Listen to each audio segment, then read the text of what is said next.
Hoću prvo da objasnimo razliku između č i ć. Ovde bilo je pitanje već i veče. Već, što znači uže, already, i veče, kao večer, veče, evening. I ovde sam napisala ć, na ćirilici pišemo ovako, ć, a č, na ćirilici pišemo ovako.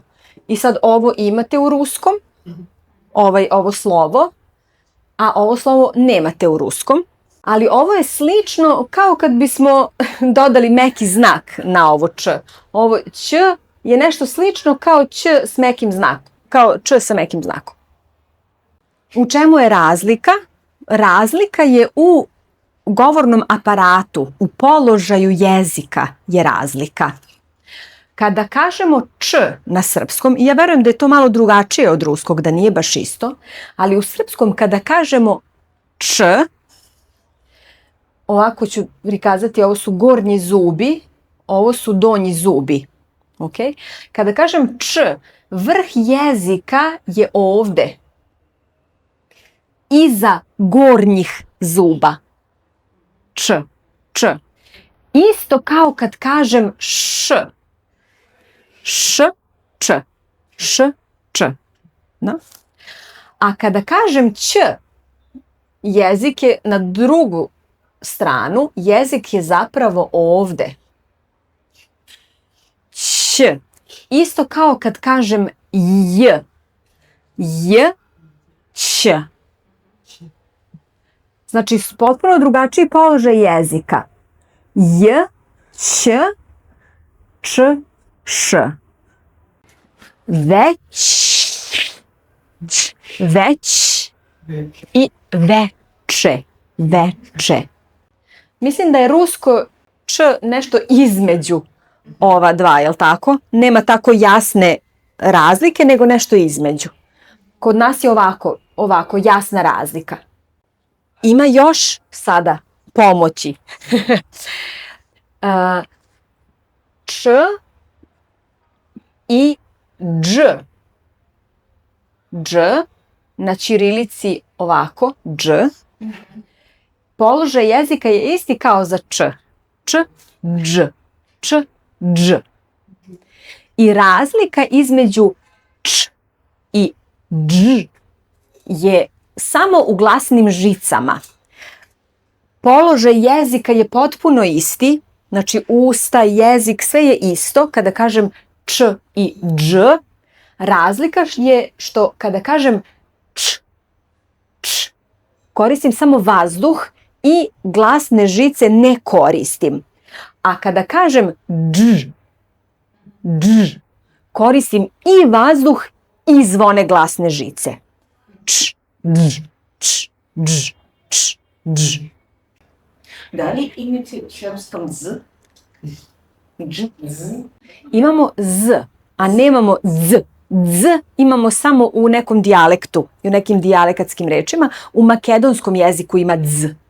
Pa onda na jugu Srbije u nekom dijalektu može da se čuje z i u jednoj sleng reči za usne, za usta, u slengu se koristi reč budze i koristi baš taj glas z, budze, dze, budze.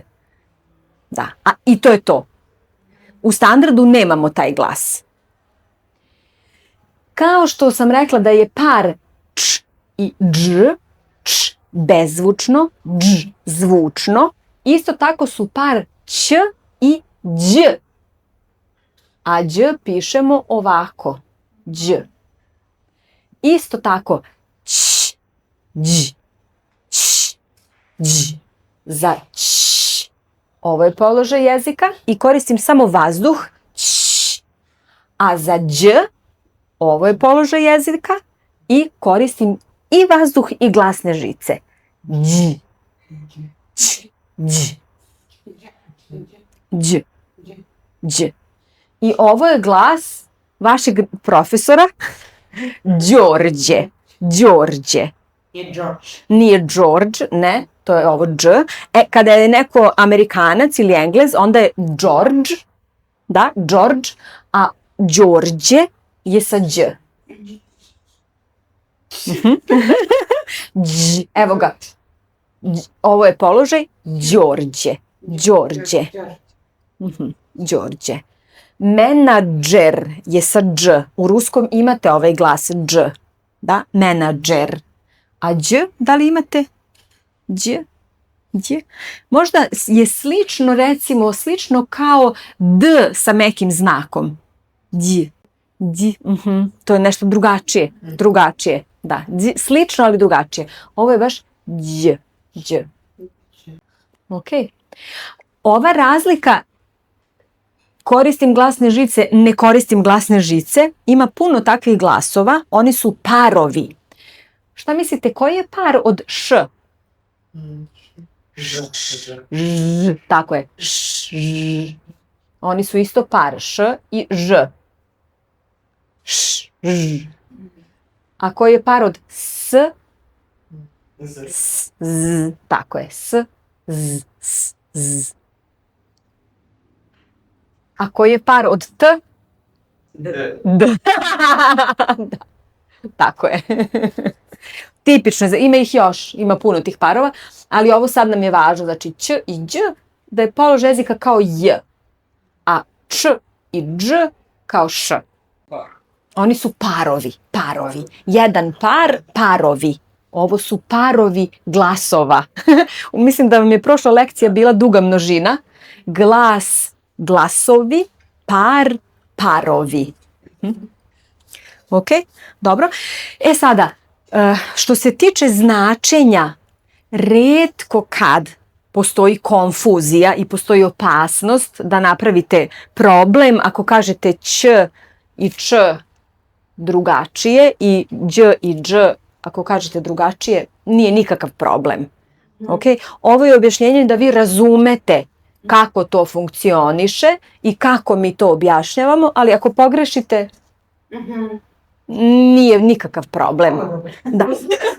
Da, i još ću vam reći da u Hrvatskoj i u Bosni većina ljudi izgovara neki glas između ć i č i neki glas između đ i dž.